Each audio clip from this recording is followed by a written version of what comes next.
My name is Dr. Anthony Levatino. I'm a practicing obstetrician-gynecologist, and I've performed over 1,200 abortions. Today I'm going to describe a third trimester induced abortion, which is performed at 25 weeks to term.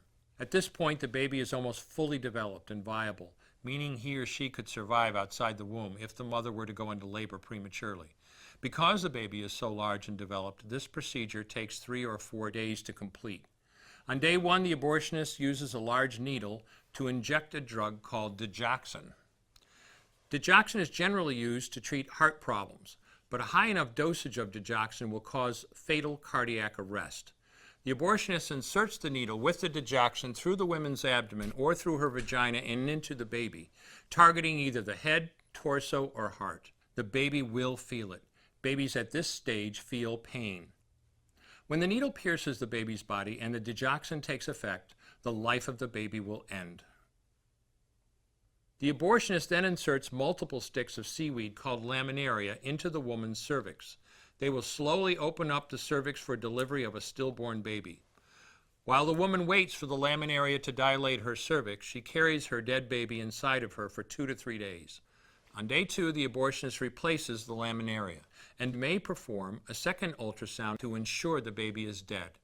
If the child is still alive, he administers another lethal dose of digoxin.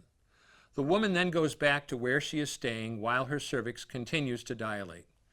If she goes into labor and is unable to make it to the clinic in time, she will give birth at home or in a hotel.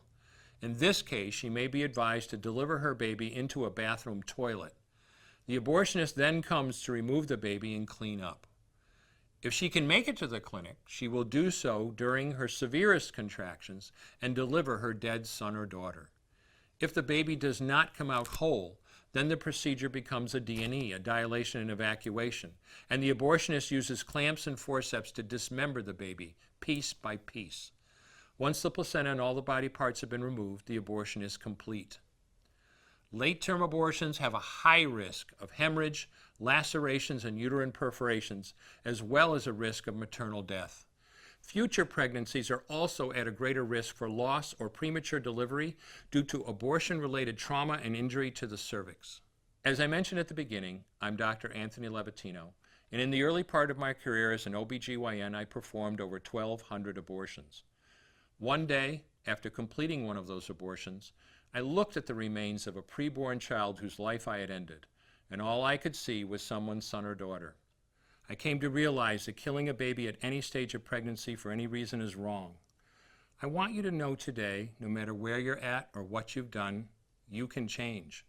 Make a decision today to protect the preborn. Thank you for your time.